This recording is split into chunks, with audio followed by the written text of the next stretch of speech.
Hello again, Internet. Happy New Year. It's January 1st, 2016. This is Plainclothes Fang from Lords of the Trident, and this is part 2 of how to screen print your own t-shirts. Last time, we made this awesome screen right here. So now I'm going to take you through the next steps of printing, selecting a shirt, doing ink, all that sort of fun stuff. Okay, before we get to it, a few pieces of advice on shirts. Most band shirts are going to be your standard, normal, shirt material that everybody is pretty familiar with. Those shirts are usually Gildan 5000s. It's a standard shirt, it's 100% cotton, nothing too crazy with it. Now, most bands I've seen sell those type of shirts for around 10 bucks, maybe 15 if you're a little more well-known. I had an experience a few years back where I saw a bunch of band shirts and they were 10 bucks. It was a festival, right? So a bunch of band shirts for 10 bucks, and then this one shirt from this one band, something like 22. And I knew the guy in the band, so I said, "Hey, why is your shirt so much more expensive than the other shirts? Aren't you losing money?" And he's like, "Well, take a look, feel this shirt." So he had me come up and actually feel the fabric on the shirt. And I gotta tell you, it was incredible. I mean, soft, light, it just felt good. And he said, what we've experienced is, when we do the standard band shirts, people buy it for the design. When we do these more expensive shirts, people buy it for the fabric. People actually wear the shirt, even if they don't really care for the design, they'll buy the shirt because they know the fabric is good. And so that got my wheels turning. And so now, when we print shirts, we print them on ring spun fabric. The shirts are a little bit more expensive, but man, the material is so much better. And we've actually had people say, it's worth it to spend $5 more and get a $15 shirt just because they feel great. And some people don't really, like I said, don't care what the design is. They just want a shirt that you can put on any day of the week and it feels really good. So just something to think about when you're picking out a shirt to print. Near the end of our last video, we had just washed out the screen and almost finalized the screen to get it ready for printing. I'm going to go through some of the final steps to get that screen ready today in this video. But first, we're going to show you some of the materials that we're going to be using today. We're going to try 2 different styles of inks. We're going to try water-based ink and discharge ink printing today. So here are some of the materials that you're going to need for both. Okay, first, for both styles of ink printing, you're going to need, obviously, a shirt and our printing boards. Notice I've got 2. That's because I have one for loading and one for currently printing. Speeds the process up a little bit. You're going to need ink, your squeegee, and your design. Now, for your water-based ink, we're going to be using Speedball screen printing ink for fabric. Notice it says fabric on there. There's also screen printing ink for paper, and it's a different style of ink, so you want to stick with the fabric one.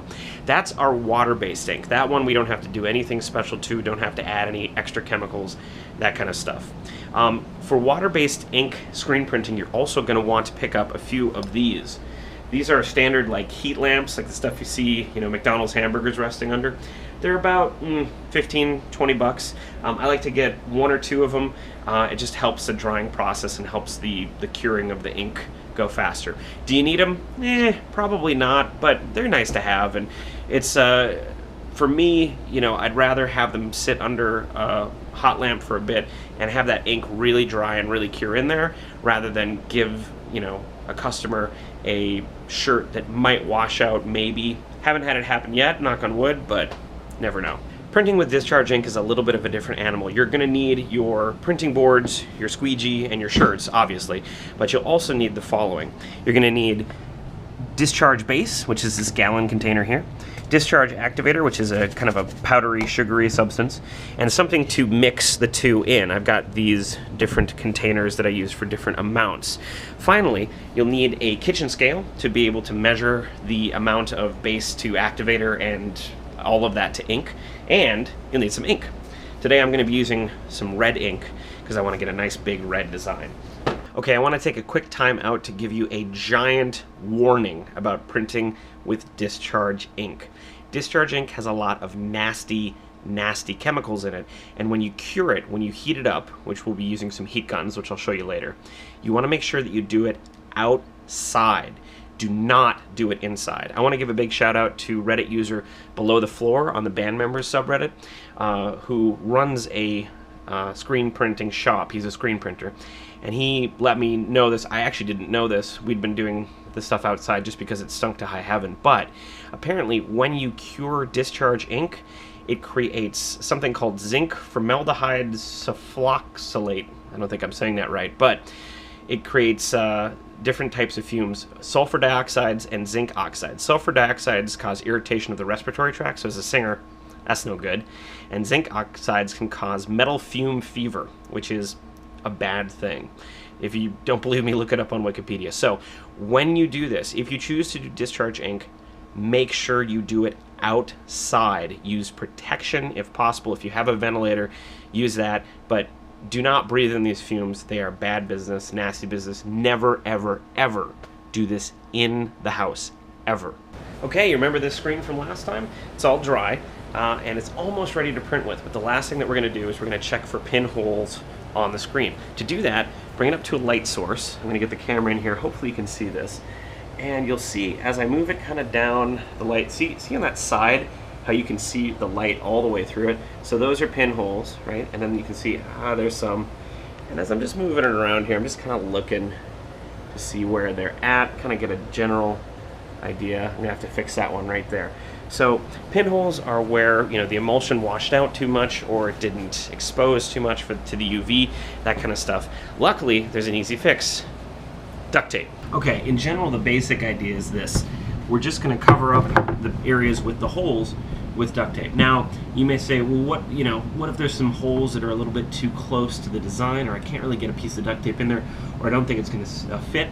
Now, that's easy. Just take a small paintbrush, probably smaller than this, get some more emulsion, and just lightly paint emulsion over the holes. Set it outside for a few, minutes, maybe 30 minutes, or put it under a UV lamp, and then you're good to go. But for a lot of the stuff along the side here, it's very easy just to take a piece of duct tape and cover it up. So that's what I'm going to do now.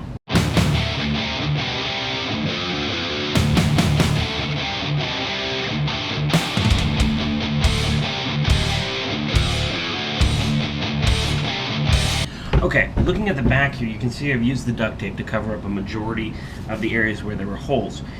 There might be still some areas here with small pinholes that I might want to go in, put a small strip of duct tape in, or use the emulsion paint to cover up.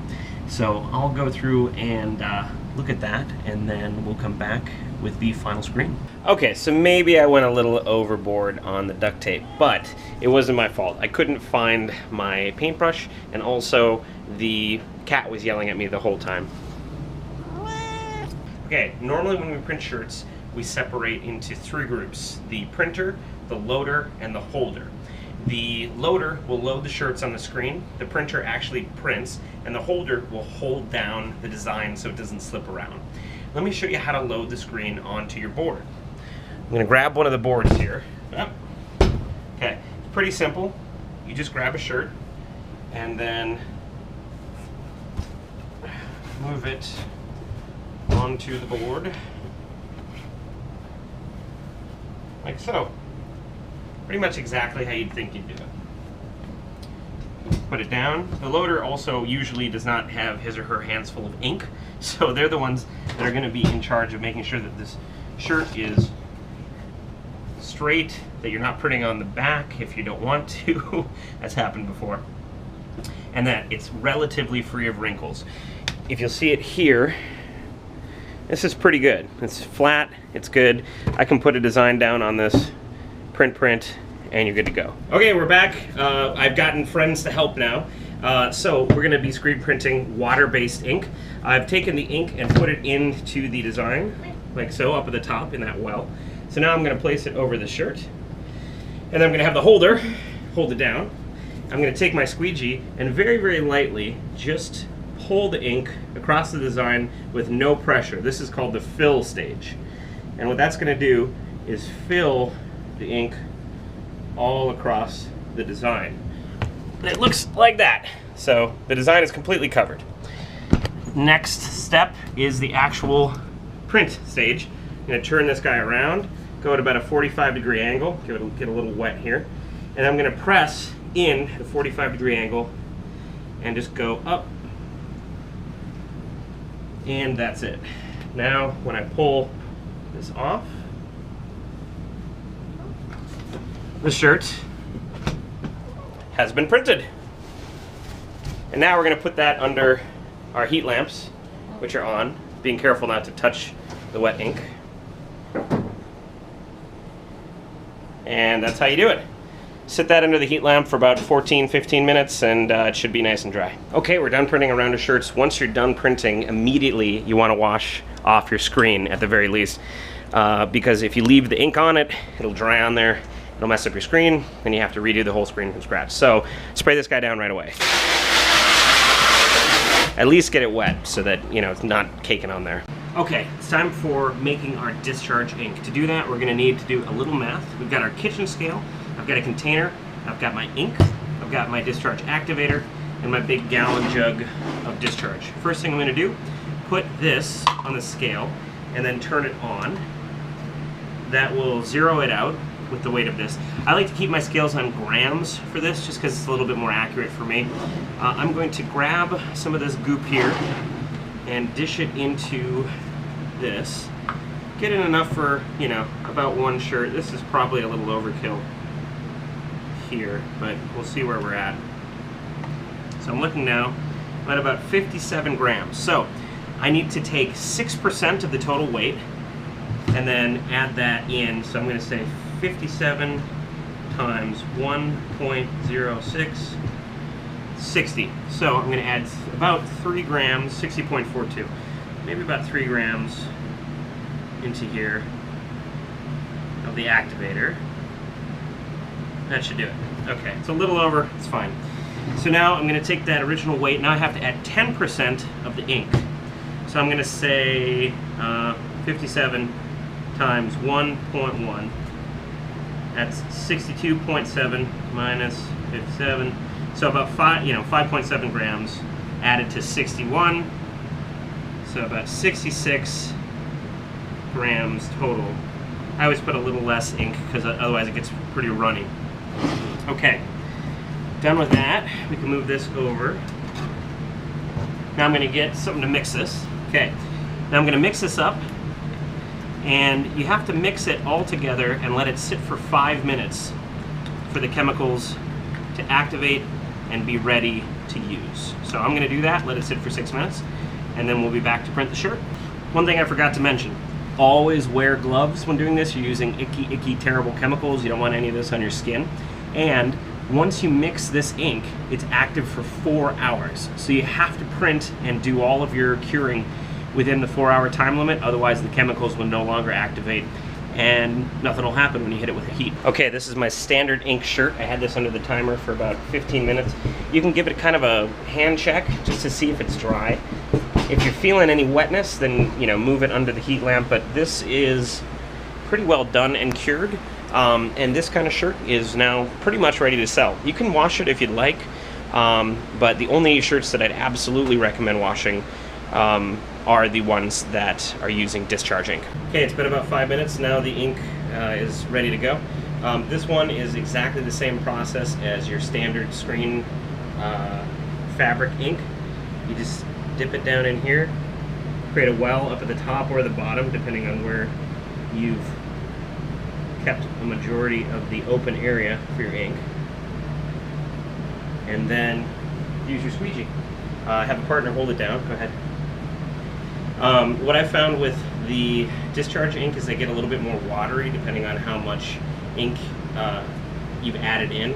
So you may want to do a little bit of a lighter touch with this.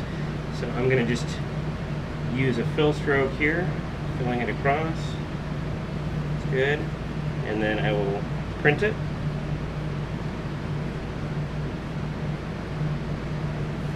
Okay, let's pull it off. Take a look. So when you see it right now, it looks pretty bad. See, it doesn't really look like anything right now. It looks brown. And that's what will happen with your standard water-based ink going into black. It'll soak into the shirt. However, there's a little bit of extra magic that happens with Discharge Ink.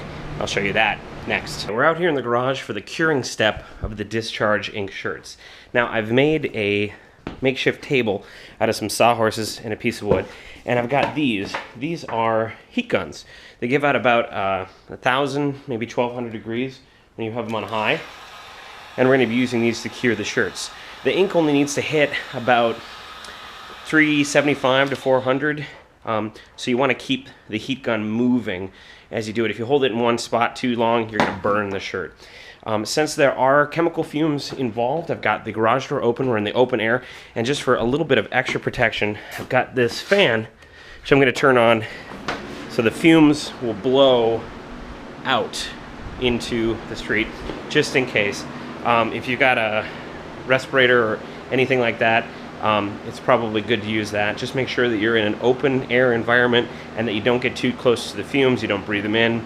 It stinks and it's bad for you. All right, we're out in the garage. We've got our heat guns, and now is the moment of truth. And we're doing other shirts as well. But we've got this shirt, and I'm gonna move the camera down so you can see it doesn't look good at all. You can barely see the design. But I'm gonna hit it with this heat gun for a few minutes and watch the magic happen. Remember, make sure to do this in a well-ventilated environment. All right, here we go.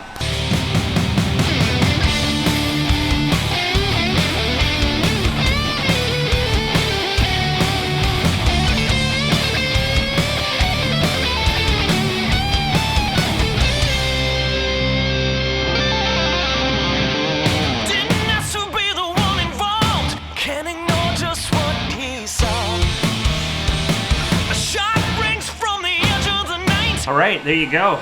Probably 4 or 5 minutes later. And now, instead of a really terrible soaking in design, we've got this really hot, amazing poppin' red coming right off of the shirt, coming at you. Brian's currently doing the yellow, and that is just popping right off the shirt as well. So, last step is to put these guys in the wash. Make sure you wash and dry them. Just because, you know, we've been using gross chemicals on these shirts. I'd hate for anybody with like a sensitivity or something to get an allergic reaction, you know, and if you're selling these, which you probably are, you just don't want that in your fans. They'll never buy another shirt of yours ever again. So, I hope you found this educational. Remember to do this in a well-ventilated area because of icky, toxic chemicals that will hurt you forever. And this is Fang from Lords of the Trident. If you liked this video, if you learned something, consider becoming a Patreon subscriber to the band, or just pick up a CD or one of our shirts, or buy some music online. All right, thanks much. See you later.